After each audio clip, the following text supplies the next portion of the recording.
Welcome back, my friends. My name is Omni Flash, and I will be your guide to Perfect World Mobile. Today, I will tell you all about territory wars and how to strategize, what to do to prepare, and what to expect and outmaneuver and defeat your enemies. And if you like this video, please like, subscribe, smash that notification bell so that you will be notified for the next video, and comment below to be entered to win a $25 iTunes or Google Play gift card on November 15, 2019. Territory war is a massive battle over 24 territories. More territories may be added later. 20 of those territories are Tier 3 territories. There are 3 Tier 2's territories and 1 Tier 1's territory. If you have a Tier 2 or a Tier 1 territory, in that city you will have a statue erected for the guild leader. Like this beautiful statue behind me. Great rewards come to not only the leader but to everyone in the guild. Now do remember that the leader is leading like 200 people. My guild alone has 192 people. So other games, they might have 30-man guilds, 50-person guilds, but in Perfect World Mobile already we have 192 members. So the wars is not going to be a measly 150 people, but actually will be 192 times 192 times 192. You will have, because each guild can have up to 5 properties. So if your 5 territories were attacked simultaneously, you will have to defend all 5 territories. Okay, so that is 192 times 6. You can essentially have almost 1,200 person war, all out war. Now you're saying that's a little unfair, and actually it is, but there is a defender's advantage. You do not have to destroy the enemy's castle, the crystal, if you are defending. All you have to do is slow them down and protect your crystal and prevent it from being destroyed, and that makes it easier to defend. Perfect World Mobile is a full-fledged MMO where you can have up to 1,200 people in a 1-hour battle on Saturdays. Now I am going to start and tell you some of the basic info, and then we will move on to advanced strategies on how to capture lands and become number 1. As you start out, you can only hold a couple of lands. Right now, at a level 9 guild, we can actually hold 4 lands. And the guild that I am in, Eden, has actually 4 lands. Etherblade, which is a level 2 territory. And then Arkansas, which is the level 1 territory. And then we have some tier 3 territories, which is the Great Lakes and Towering Cliffs. In order to bid on lands, your guild must perform pretty well in Guild League, which is on Wednesdays and Thursdays. So what you want to do is gather your guild and have a good showing. You can have multiple teams in Guild League, okay? So not just 24 people, but you can have all 192 of your teammates fight in Guild League. The top 80 guilds can participate in territory war, and the bidding continues. On Saturday, you'll be able to bid twice. You have 2 bidding chances. It will be a blind bidding, so you don't know how much the other guilds are bidding, okay? If your guild has no lands, you may bid on any tier 3 land, okay? You can bid on 2 of them if you want to. Now you can only bid twice. You can bid twice on 1 land if you want to secure it. Now what we have is Courage Path. Courage Path is a neutral territory that is owned by no guild. If you have a territory that is owned by no guild, then 2 guilds may bid on it. The guild that bids the most becomes the defending, and then the lower one, the second one, will become the attacking. The defender does have the defender's advantage, where they just have to defend their crystal from being destroyed to win that territory. However, if you are the attacker, you must crush the opponent's towers, must crush the opponent's crystal. This is tougher, but can be done with the strategies that I tell you later on in this video. Preparation is number 1 to prepare for this war. If you prepared and the enemy has not, you have won the war. So right here I will be evaluating our enemies. We are Eden, right? Now one thing you can tell about guilds is that if they're prepared or not, is that if they're in their manifesto, in their guild description, whether or not it describes a voice chatting system. So everybody has a voice chatting system for Discord, except for this one guild. This guild right here translates as Pinnacle.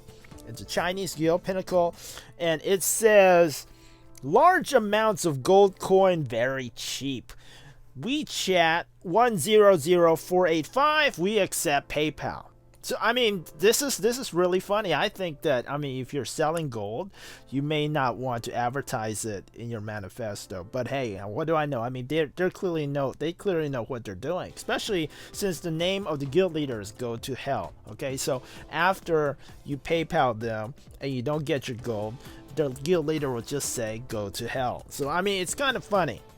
Now right here we have tier 2 territories. Like our tier 2 territory is Ether Blades. In order to attack a tier 2 territory, you must already own 2 tier 3 territories, and one of those territories must touch the tier 2 territory. So if we are talking about Ether Blades, you can see that there are some guilds that can attack us, like Templarios can attack us, Tropa can attack us, Pride cannot attack us, they only have 1 tier 3. Catalyst can attack us on either blade, okay? Now if you want to attack a tier 1 territory such as Arkansas City, you must own a tier 2 and a tier 3, okay? So the only people that can attack Arkansas City right now would be Valhalla, because they own the tier 2 City of Plume, and they also own some tier 3s. Unknown cannot attack us. Tropa cannot attack us because Tropa doesn't have a tier 2. They only have 3 tier 3s. Pride can't attack us. 47 Ronin can't attack us. They only have tier 3. So the only team that can attack Arkansas City is Valhalla. Now you see Valhalla only has three properties, so you can attempt to attack a stronger city. Okay, you can attack a better city, but if you lose, instead of having 4 properties, you only have 3. So there is always some pros or cons, but always if there is a fight, it is always a fun fight. Okay, so sometimes even if you are going to lose, you might just want to fight and have some fun. So later on in this video, we had a fight with Valhalla, and I'll show you our beautiful fight and some strategies that were involved. Now you get rewards every day once you win a territory. Now I'm going to unbox a tier 1 box. This is the Arkansas City box. You get one of these every single day. What you get is 20 dark sigils. You get 100 silver ingots and a guaranteed luck charm. Luck charms are great. Now I keep these boxes in my inventory so that whenever I do a dungeon, I turn on that luck charm and I am actually be able to get more legendaries because of that luck charm. Now we're going to open up a tier 2. Tier 2 would be the City of Lost, the City of Plume, and Ether Blades. Let's go open this. This has, you get 15 dark sigils. Okay, that's a little bit less, still really good. You also get, oh yeah, I didn't tell you, I also get these spirit pills. The spirit pills is the same. You still get a ton of spirit for getting tier 2. Tier 2 is really good. Now you did not get a luck charm. The luck charm is not guaranteed in a tier 2 box. I think the rate for a tier 2 box to get a luck charm is about 40%, about 40% of the time. Now, luck charms only last for 24 hours. This is why I keep my boxes unopened, and you should too. You should keep them unopened and only open them so that you can activate those luck charms when you do your dungeons and get all those legendaries, okay? Tier 3 boxes have a lower rate. In my opinion, the rate of tier 3 boxes is about 25%. So you will have to open about 4 tier 3 boxes in order to get a luck charm. Now sometimes you can get more, but it's about 25% from my experience. Now there are also boxes that you get when you participate in that territory war. At the end of a territory war, if you win a tier 3 territory, you get a bronze chest. The bronze chest also gives you guild points and a bunch of really nice dark sigils. So definitely participate in every territory war. You get lots of good stuff. That's how I up my life skills so much, because I participate in every event that is possible. Now if you win a tier 2, you get a silver chest, and if you win a tier 1, you get a gilded chest, which is a gold chest. Every guild member also gets a cool title when you own that territory. Now we're going to talk about strategies to help you prepare and win territory war. First of all, you must know which guild members are going to be available for you on Saturday for territory war. So we have 192 members. People 3 days before or the day before, everybody must update the guild leader and the guild officer so that they can have teams ready. You must have proper teams, and I will tell you about the different types of teams there are. You might have the main push team, and then you have attacker teams and defending teams, as well as scouting teams. I will tell you about that as we get into the battle. It is important that the guild leaders and officers are ready during the Guild Beast event that is right before territory war. During that time, you will be updating your teams, finding out who isn't there, and switching people around so that your teams are able to function correctly.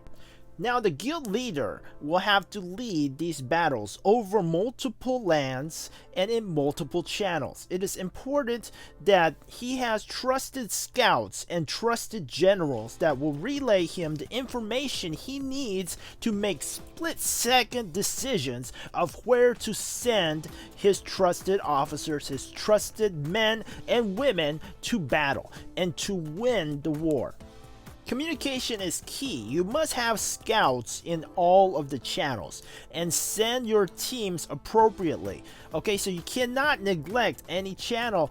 If the other enemy sneaks past your scouts and starts attacking your crystal, and you don't know why your crystal is being destroyed, you don't know what channel it is, you are going to lose. You must have communication. You must have people in each channel relaying and telling you only the pertinent information. One of the most pertinent information, most important thing that anybody can let you know is where the enemy ballistas are. Enemy ballistas are the only things that can destroy your towers, your turrets, as well as your crystal. Currently, unless you have insanely high battle rating, you are not going to deal very much damage to the enemy crystal. So you watch your enemy's ballista, these catapults, and you will be able to win. Now you will have a major push team, and you will have some minor push teams, or maybe some decoy push teams. Now the push teams consist of a ballista or multiple ballistas that are led by tanks. You will need a tank barbarian leading that ballista so that it can aggro all the damage that the turrets are giving. You are going to need a tank or somebody super tanky in order to take those turret hits. They hurt a lot. And then you will want to have clerics who will support those tanks and keep them alive so that those ballistas can do work on the turrets as well as the enemy crystal. This is where clerics come in. Clerics are so important. If you can take out the enemy's clerics, you will have won the war, because without the clerics healing the tanks will die, as well as their DPS. Everyone will die without somebody healing them. So one of the main objectives of every territory war is to kill your enemy's clerics. That's where attack squads come in. You must set up attack squads, which are mainly DPS, strong DPS, can flank the enemy. You want them to fly around the enemy and come from behind, because your clerics are probably going to stand in the back. I mean, I stand in the back.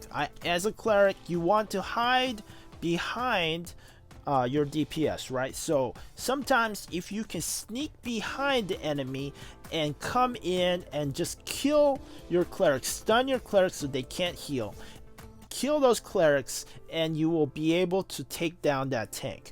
If you do not take down those clerics, those tanks will not be destroyed. They will keep coming, and your turrets and your crystal will die. Now, if your enemy is disorganized, if they don't have communications or scouts that can notify the guild leader so that they can make informed decisions, then you can actually send in minor pushes, perhaps with one tank and a couple healers, or a tank, a healer, and a DPS, just sort of sneak past those turrets. All right, so those turrets aren't going to be able to kill that tank before they sneak past. And if you can sneak past your turrets and go into that city and start damaging that crystal, your enemy may not know what channel you're attacking in. Take that time to get some free damage on their crystal, okay? So if your enemy is disorganized, they won't be able to counterattack and actually destroy your ballista. And this is why you need scouts. You need scouts so that your guild leader will know where to send the attack teams. And the attack team will intercept the enemy ballistas, destroy their cleric, and then their tank. Be sure to always travel in a group. There is always safety as a squad, okay? So don't stray too far away from your ballistas. You must protect your ballistas at all costs. Alright, so our ballistas are coming along. I'm going to go ahead and scout a little further along and see what's coming at us. Alright, so we have an enemy ballista with a soul tank. Now that tank just got rooted and is going to die. I mean, he's strong, but he's not that strong. You gotta travel as a team. That's why ballistas, you can also make your ballista go backwards. Later on in the second battle, I will show you how to control a ballista. What you have to do is you have to be elite, an officer, or a deputy, or guild leader in order to control the ballistas. You have to keep an eye on where your enemy's ballistas are at all times, because you need to be there when they get to the turrets. If your enemy gets to the turrets and there is no defense, they will just rush past those turrets, okay? So have your team ready to greet them. Have it be ready to root your enemy tank. Whoever is carrying that ballista, root them, immobilize them, slow them down so that your turrets can help you eliminate the enemy team. To be honest, at this moment, we could have probably skipped these turrets. We probably did not have to attack these turrets. We had this channel under control. We could have skipped these turrets. We could have ran past these turrets because the enemy was not getting through. Now, you do see these little notice warnings. Warning, a turret is under attack on channel 2. Alright, so I mean, that's general. You don't know which turret is under attack in channel 2. You need to have scouts in each lane to tell you which turret is under attack in channel 2 so that you can respond and send guild mates wherever they are needed. Okay, so gotta be able to voice chat. You can't have everyone talking at the same time, but you have your generals, the leaders, the people with ballistas, and your scouts can talk in voice chat. So we have Lethal Nixon. Lethal Nixon needs some support, okay? So they let the guild leader know. Guild leader hears it and understands the situation, evaluates, and decides that they should send me. Okay, I transfer, and they change me to Lethal Nixon's team. So in the mid battle, guild leader must be able to rearrange teams. You move healers. You have to move the healer to the group because the healer can only heal the 12 people that is in their group. All right. So just like that, our guild leader sent me over to Lethal Nixon's team. And what you have to do is you have to click on the map, then you have to click on City War, and also you have to click on the territory that you're attacking as well as the channel. Now every time you switch lands and switch channels, there is a cooldown. So if you switch channels, you can't switch and switch and switch. That's why you need scouts in order who are there permanently and are able to let you know where you need help. So with just sending a few people to channel 3, we are able to turn the battle around completely. On channel 3 there was a stalemate, and neither team was able to move their ballistas into the opposing city. Sending just a couple more people into channel 3, we were able to move our ballista with Lethal Nixon, and 2 more. We were able to send 3 ballistas into channel 3 just by moving a couple people over to channel 3 and take down that crystal. Now this is how you handle a ballista, okay? You want that ballista to be out of harm's way. So our team wasn't here yet. We sent our team over. However, our team wasn't here. Lethal Nixon is sending his ballista back and forth, just waiting on our team to get here. And once we have our full team, we are going to charge forward. So don't go in blindly one by one. Do have your whole team. Do eliminate a couple of your enemies so that they are respawning. Now once your enemies are dead or respawning, and you have your team here, do you see what we just did? We ignore your turrets. Those turrets are just there for decoration. They do deal quite a lot of damage, so you want to get past it. You can see the range of those turrets, okay? The turrets have their attack range is highlighted in yellow, so you want to run past that yellow. Also, inside the enemy fortress, there are archers that also deal damage to you. So that's why you do need your clerics there to keep your team alive.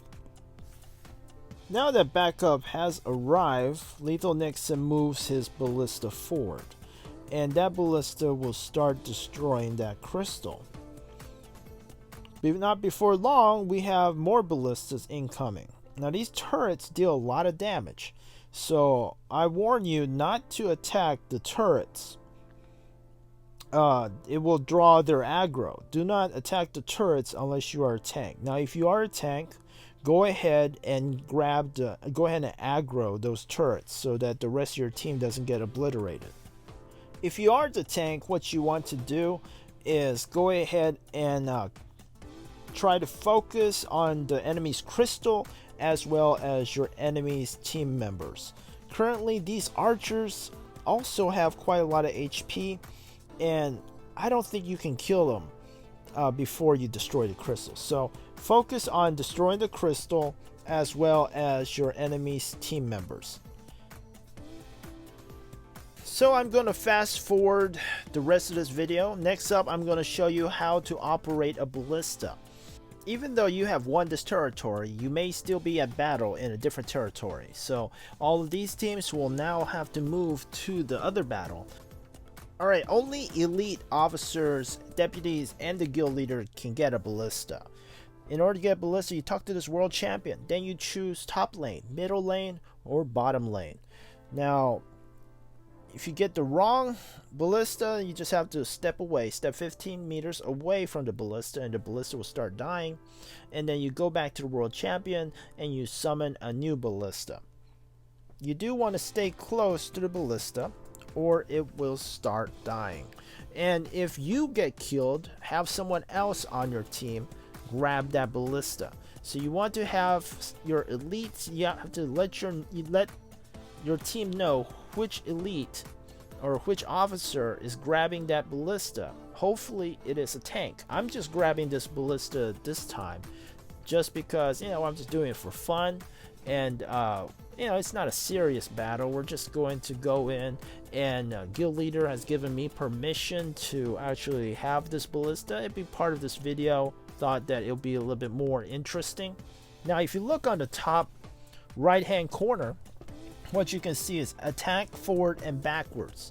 So attack is once you get close enough to a turret, and if you click attack, it will start attacking the turret or the crystal.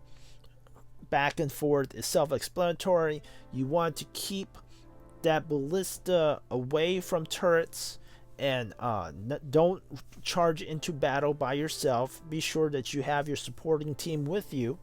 Now you see, wow, you see in front of us there is a ton of red names. All of those are enemies, okay? So I'm trying to stay behind, and as long as the enemies don't kill me, these ballistas are just crushing those turrets. After we crush those turrets, we'll go ahead and go in, and there are still a lot of red names in front of us, and because there's a lot of red names in front of us, we cannot pass those turrets. They will deal too much damage. And we destroy these turrets and we march in. Now if you lose control of your ballista because you had to run away, because the enemy was coming in just way too fast or something, you can actually run back to your ballista, and there will be a little circle that says control, and you can click on control and you can regain control of that ballista. Either you or anybody who is ranked elite or higher can control that ballista. So right here, while my guild Eden is actually attacking middle, Valhalla has sent a small push through the bottom lane, and the bottom lane actually has gotten to our crystal and is now attacking our crystal. However, the top and bottom lanes are actually longer, so it takes more time for them to get there. However, they were able to sneak past our towers, so it just depends on whoever can destroy those crystals faster. Territory War is extremely fun.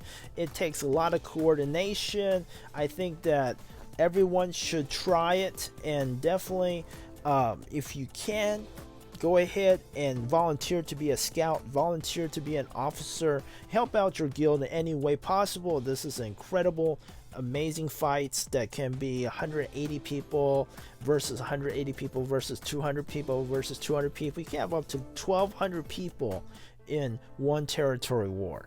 Now, there are things that you want to be prepared for in a territory war. You need to make sure your whole team, your whole guild actually has the best food, the best mana potions, the best elixirs that you can buy. And you want to have your scouts. Your scouts would be best if they had some fast wings, and you want to have some extra on your pushes for your ballistas. You want to have some extra elites and extra officers that are around those ballistas. If the main tank, the person carrying the ballista, if they die, you want to have someone be able to click control and pick up that ballista before it blows up. Thanks for watching. I hope this answers all your questions about Territory War. If you have any more questions, feel free to comment below and ask, and I'll be sure to answer as quickly as possible. If you like this video, please like this video, subscribe, hit that notification bell, and don't forget to comment below. I'll get back to you as soon as I can. Thanks a lot, and I'll see you in the next video.